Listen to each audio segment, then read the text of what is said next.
మొత్తానికి మంథా తుఫాన్ కాకినాడకు అతి సమీపంలో కూడా తీరం దాటే ప్రమాదం ఉందని తెలియజేస్తూ ఉన్నారు. సో ప్రస్తుతానికైతే ఓవరాల్గా చూస్తే ఏపీ అంతా కూడా వర్షాలు పడుతూ ఉన్నాయి. మరి ముఖ్యంగా తీర ప్రాంతాల్లో అయితే ప్రజలంతా అప్రమత్తంగా ఉండాలని అధికారులు హెచ్చరికలు జారీ చేశారు. ఇదే నేపథ్యంలో ఒకసారి విశాఖ వెళదాం.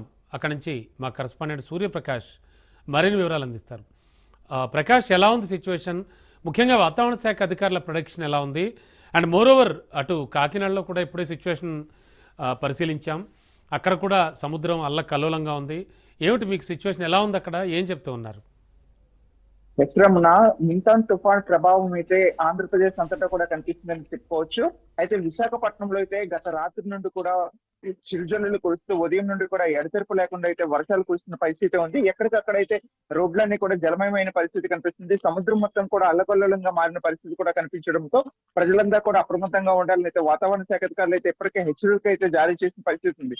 స్కూళ్లు కూడా 2 రోజులు, ఈ రోజు రేపు 2 రోజులు కూడా స్కూళ్లు కూడా సెలవులు ప్రకటించిన పరిస్థితి ఉంది. ముంతాన్ తుఫాన్ ప్రభావం పూర్తిగా అయితే విశాఖపట్నంకి అయితే 690 కిలోమీటర్ల వేగంతో అయితే కేంద్రీకృతం అవుతున్న వాయుగుండం అయితే కేంద్రీకృతం అయిన పరిస్థితి కనిపిస్తుంది. ముంతాన్ తుఫాన్ ప్రభావంతో ఈ రోజు అయితే తుఫాన్ ప్రభావం కాస్త రేపు మరింత తీవ్ర తుఫాన్ గా మారే అవకాశం ఉండడంతో ఎక్కడికక్కడైతే మొత్తం భారీ ఎత్తున అయితే ఈ అత్యధికంగా గాలులతో కూడిన వర్షాలు కురిసే అవకాశం ఉంటుందని, ఈదురుగాలు ప్రధానంగా 90 నుండి 110 కిలోమీటర్ల వేగంతో ఈదురుగాలు వీసే అవకాశం ఉంటుందనే విషయాన్ని అయితే వాతావరణ శాఖ అధికారులు తెలియజేస్తున్నారు.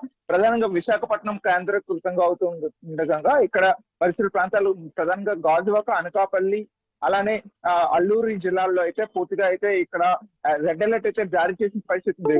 మన్యం జిల్లాలో అయితే మరింత అత్యధికంగా అయితే వర్షాలు కురిసే అవకాశం ఉంటుందనే నేపథ్యంలో ఇప్పటికే అక్కడ జిల్లా యంత్రాంగంతో పాటు రాష్ట్ర ప్రభుత్వం కూడా ఎన్డీఆర్ఎఫ్ కానీ ఎస్డీఆర్ఎఫ్ బృందాలను అయితే పంపించిన పరిస్థితి కనిపిస్తుంది. మరి ముఖ్యంగా విశాఖపట్నంలో ఎక్కడెక్కడైతే కేంద్రీకృతం అవుతూ ఈ యొక్క గాలులు ఈదురుగాలు ఉదయం నుండి కూడాను భారీగా అయితే కురుస్తున్న ఈదురుగాలు వీస్తున్న పరిస్థితి కనిపిస్తుంది. ఎక్కడ చూసినా సరే, ఎక్కడ అయినా సరే పూర్తిగా ఈ గాలులు కారణంగా అయితే రోడ్డు పైన వెళ్ళేటప్పుడు కూడా చాలా మంది ఇబ్బందులు ఎదుర్కొంటున్న పరిస్థితి కూడా కనిపించడంతో ఎక్కడికక్కడ జనజీవనం కూడా స్తంభించిపోయిందని అయితే చెప్పుకోవచ్చు. ఎవరు కూడా ఎటువంటి అత్యవసరం అయితే తప్ప బయటకు వెళ్ళొద్దన్న విషయాన్ని కూడా తెలియజేసిన పరిస్థితి కనిపిస్తుంది. ఇప్పుడైతే మనం ప్రధానంగా చూడొచ్చు, సముద్రం మొత్తం కూడా పూర్తిగా అలకలం అవుతున్న పరిస్థితి కనిపిస్తుంది. అలానే వర్షం కూడా ఎడతెరపు లేకుండా భారీగా కురుస్తున్న వర్షం అయితే కనిపిస్తున్న పరిస్థితి ఉంది. చిరుజల్లులు కాస్త ప్రధానంగా అత్యధికంగా గాలులతో కూడిన వర్షాలు కురుస్తున్న పరిస్థితి ఉండడంతో మొత్తం కూడా విశాఖపట్నంతో పాటు ఉమ్మడి విశాఖ జిల్లా మొత్తం కూడా ఇదే విధంగా ఉన్న పరిస్థితి కనిపిస్తుంది. ఎక్కడైనా సరే దీనికి సంబంధించి టోల్ ఫ్రీ నెంబర్స్ ని కూడా ఏర్పాటు చేసిన పరిస్థితి ఉంది. దీనిపైన హోంమంత్రి అనితతో పాటు స్థానికంగా ప్రజాప్రతినిధులు అలానే కలెక్టర్ కూడా ఎప్పటికప్పుడు సమీక్ష నిర్వహిస్తూ ఒక కంట్రోల్ రూమ్ ను కూడా ఏర్పాటు చేసిన పరిస్థితి అయితే కనిపించడం జరుగుతుంది. దీనికి సంబంధించి జీవీఎంసీ అధికారులు కూడా పూర్తిగా అన్ని సహాయక చర్యలు చేయడానికి అయితే ముందస్తు జాగ్రత్తలు తీసుకున్న పరిస్థితి కనిపిస్తుంది.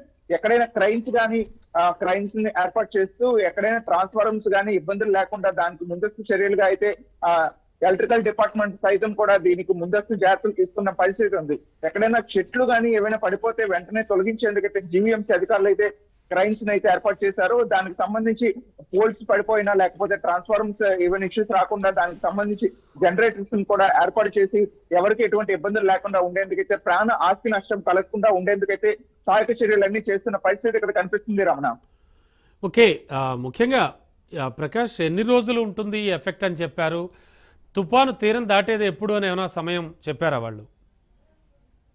ఈ యొక్క తుఫాన్ ఏదైతే ఉందో ముంతాన్ తుఫాను మచిలీపట్నం నుండి కృష్ణపట్నం మధ్యలో కాకినాడ పరిసర ప్రాంతాల్లో అయితే తీరం దాటే అవకాశం ఉంటుంది. తీరం దాటే సమయంలో 90 నుండి 110 కిలోమీటర్ల వేగంతో ఈదురుగాలు వీసే అవకాశం ఉంటుందని సముద్ర పరిసర ప్రాంతాలు మొత్తం కూడా ఈ యొక్క సీ వేవ్స్ ఏవైతే ఉంటాయో అవన్నీ కూడా ఎఫెక్ట్ చూపించే పరిస్థితి ఉంటుందనే విషయాన్ని అయితే తెలియజేస్తున్న పరిస్థితి కూడా కనిపిస్తుంది. ఈ రేపు సాయంత్రం అంటే 28 సాయంత్రం, మంగళవారం సాయంత్రం అయితే ఈ యొక్క తీరం దాటే అవకాశం ఉంటుందని, ఆ సమయంలో ఈదురుగాలు భారీగా వీసే అవకాశం ఉంటుందని, దీని ప్రభావం ఆంధ్రప్రదేశ్ రాష్ట్రం అంతటా కూడా భారీగా ఉండే అవకాశం ఉండడంతో జిల్లా యంత్రాంగంతో పాటు రాష్ట్ర ప్రభుత్వం కూడాను ఎప్పటికప్పుడు అప్రమత్తం అవుతూ ప్రజలందరినీ కూడా అప్రమత్తం చేసిన పరిస్థితి ఉంది. దీని ప్రభావం, ఈ యొక్క ముంతాన్ తుఫాన్ ప్రభావం మరొక రాగల 4 రోజులు అంటే రాగల శుక్రవారం సాయంత్రం వరకు కూడా ఈ యొక్క ప్రభావం ఉండడంతో భారీగా అయితే వర్షంతో పాటు గాలులు కూడా వీసే అవకాశం ఉంటుందని, ప్రధానంగా అతి భారీ వర్షాలు నుండి మోస్తారు భారీ వర్షాలు నుండి అతి భారీ వర్షాలు కురిసే అవకాశం ఉంటుందని అయితే వాతావరణ శాఖ అధికారులు అయితే తెలియజేస్తున్నారు. ఈ యొక్క వర్షాలతో పాటు మెరుపులు ఉరుములతో కూడిన వర్షాలు కూడా కురిసే అవకాశం ఉండడంతో ప్రజలంతా కూడా అప్రమత్తంగా ఉండాలనే విషయాన్ని అయితే తెలియజేస్తున్నారు. ఎవరైతే సెల్ టవర్స్ కానీ లేకపోతే పెద్ద పెద్ద చెట్లు వద్ద కానీ లేకపోతే రోడ్ల పైన కానీ ఎవరు ఉండకుండా సురక్షితమైన ప్రాంతానికి అయితే వీళ్ళందరినీ కూడా తరలించేందుకైతే అధికారులు అయితే ఇప్పటికే సంసిద్ధం చేస్తున్న పరిస్థితి కనిపిస్తుంది. విశాఖలోని దాదాపు 120 అంటే ఉమ్మడి విశాఖ జిల్లా మొత్తంలో కూడా 120కి పైగా అయితే షెల్టర్స్ ఏర్పాటు చేశారు. అలానే కొండవాళ్ళ ప్రాంతంలో ఎవరెవరైతే ఉంటారో వాళ్ళందరికీ కూడా సహాయక చర్యలు అందించేందుకైతే కొండవాళ్ళ ప్రాంతంలో ఉండే వాళ్ళందరినీ కూడా ఇప్పటికే కొంతమందిని తరలించిన పరిస్థితి ఉంది. వాళ్ళ ఇళ్లలో ఏవైతే సామాన్లు ఉంటాయో వాటిని కూడా సురక్షిత ప్రాంతాలకు తరలించాలని గత 2 రోజులుగా అయితే ముందుగా హెచ్చరికలు జారీ చేసిన పరిస్థితి కూడా కనిపిస్తుంది.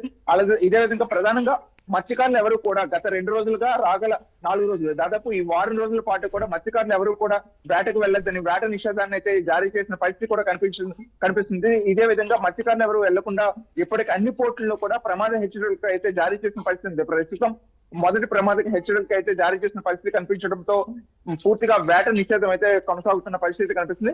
మరియు మరో విధంగా అయితే పర్యాటకులు కూడా ఎక్కువగా అయితే బీచ్ రోడ్స్ అయితే ఎక్కువగా సందర్శిస్తున్న పరిస్థితి ఉంటుంది. అలానే కార్తీక మాసం కావడం అలానే ఈ వీకెండ్స్ టైంలో కూడా ఎక్కువగా అయితే పర్యాటకులు వచ్చే అవకాశం ఉంటుంది. కానీ ప్రస్తుతం పర్యాటకులను కూడా రాకుండా ముందుగా అయితే నిలుపుదల చేసిన పరిస్థితి ఉంది. కాకినాడ ఉప్పాడ ప్రాంతంలో అయితే దాదాపు 33 కిలోమీటర్లో ఈ పూర్తిగా వాటిని కూడా నిలిపివేసిన పరిస్థితి. ఆర్కే బీచ్ అలానే బీచ్ కావచ్చు, రుషికొండ బీచ్ ఇవన్నిటిని కూడా మూసివేసిన పరిస్థితి కనిపిస్తుంది రమణ. Okay, thank you.